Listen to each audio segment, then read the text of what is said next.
Upaya restorasi hutan di IKN diapresiasi komunitas internasional. Kepala Otorita Ibu Kota Nusantara, OIKN, Bambang Susantono menyebutkan upaya restorasi hutan yang tengah dilakukan oleh Indonesia di wilayah Ibu Kota Nusantara mendapatkan apresiasi dari komunitas internasional. Memang 65% dari luasan IKN Nusantara ini akan berupa hutan. Jadi hutan-hutan produksi sekarang yang monokultur akan kita hutankan kembali menjadi hutan tropis dan ini penting dan diapresiasi oleh banyak komunitas internasional bahwa Indonesia akan mencoba mengreverse yang semula deforestasi menjadi reforestasi. Ujar Kepala OIKN Bambang usai peluncuran peta jalan nol emisi Nusantara RLDC di COP28 Dubai, Uni Emirat Arab, Minggu. Reforestasi sendiri menjadi salah satu fokus yang dilakukan oleh OIKN sebagai bagian dari upaya kawasan itu berkontribusi dalam target pengurangan emisi gas rumah kaca nasional.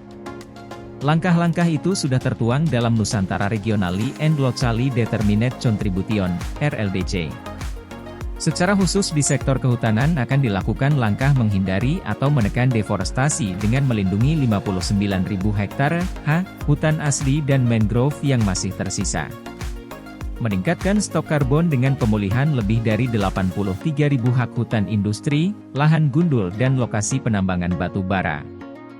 Untuk itu, pemerintah telah menyiapkan persemaian Mentawir berada Kabupaten Penajam Pasar Utara, Kalimantan Timur, yang bisa menghasilkan 15-20 juta pohon per tahun untuk mendukung upaya penghijauan kembali dan mengembalikan biodiversitas hutan di kawasan Ibu Kota Baru Indonesia itu. Itu semua akan dimasukkan dalam program-program reforestasi kita dan ini dilakukan segera dan bahkan, insya Allah, dalam waktu dekat nanti Bapak Presiden akan memimpin gerakan-gerakan yang sifatnya hijau di IKN Nusantara di dalam groundbreaking ke depan, ujarnya.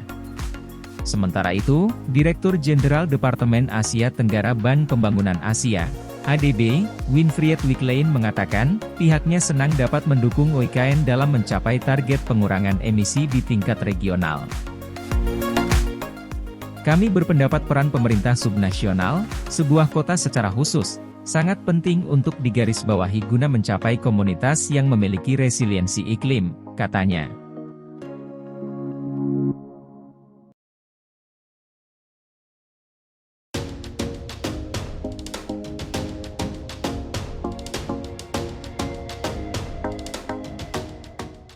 Otorita IKN siapkan pembangunan museum kelas dunia. Otorita Ibu Kota Nusantara, OIKN, menyiapkan museum berkelas dunia di daerah itu sehingga akan menjadi salah satu ikon baru bagi bangsa Indonesia. Jadi, kita ingin nantinya akan ada di Nusantara itu kelas dunia. Salah satunya museum. Jenisnya nanti kita coba rumuskan kembali. Tentu, kita akan meminta pendapat para ahli seni dan budaya, sekolah seni dan budaya seperti IKJ, ISI dan lain-lain serta para penggiat, para ahli, kata Kepala Badan OIKN Bambang Susantono usai mengunjungi salah satu museum di Abu Dhabi, Uni Emirat Arab, Jumat 2 Desember waktu setempat. Bambang mengatakan demi mewujudkan keberadaan museum berkelas dunia di Nusantara, pihaknya sudah berkomunikasi dengan budayawan, para penggiat seni dan bahkan melakukan studi ke beberapa negara dengan museum-museum yang dikenal dunia.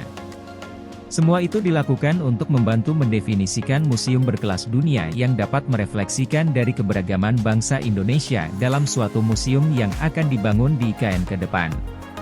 Kita melakukan beberapa perbandingan di Eropa, di beberapa tempat dan juga nanti kita akan konsultasikan dengan yayasan museum di Indonesia sehingga nanti kita akan mendapatkan yang terbaik, jelasnya dalam kunjungan di sela-sela perhelatan COP28 di Dubai, UEA.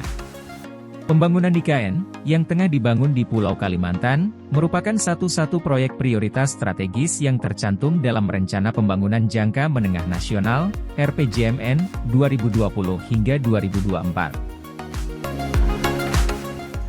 Pembangunan dari Ibu Kota Baru Indonesia itu dilaksanakan dalam periode 2022 hingga 2045. Pemerintah Indonesia sendiri menargetkan IKN akan dibangun dengan didanai sebanyak 80% dari investasi dan 20% dari anggaran pendapatan dan belanja negara, APBN. Untuk tahun ini, realisasi belanja IKN telah mencapai Rp13 triliun per Oktober 2023 dari total alokasi Rp29,3 triliun pada APBN 2023. Pagu belanja Rp29,3 triliun itu sendiri meliputi belanja infrastruktur Rp26,3 triliun dan belanja non-infrastruktur Rp3 triliun.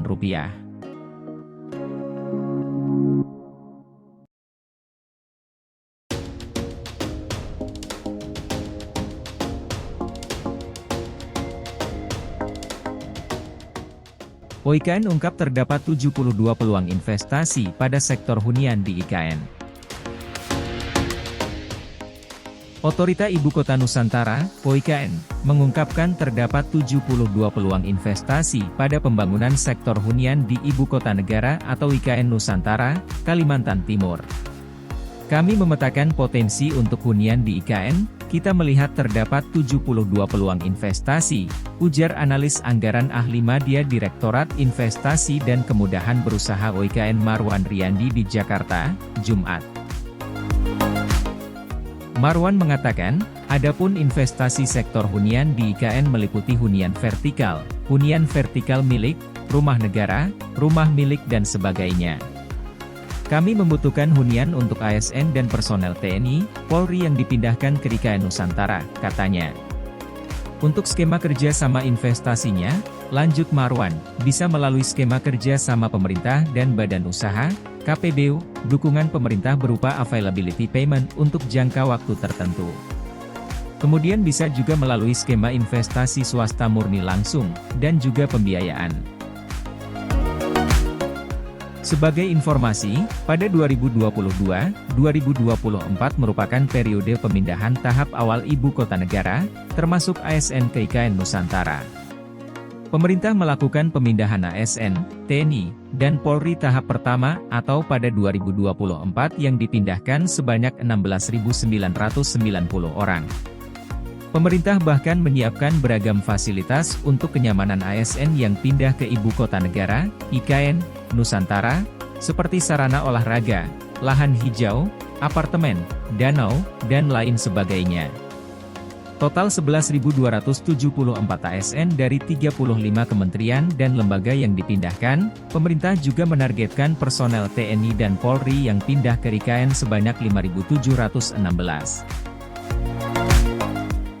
Sedangkan pejabat pimpinan tinggi, PPT, Madya yang dipindah sebanyak 193, sedangkan PPT Pratama sebanyak 964. Sementara untuk pejabat fungsional yang dipindahkan sebanyak 8.091 orang, dan jabatan pelaksana ada 2.026 orang.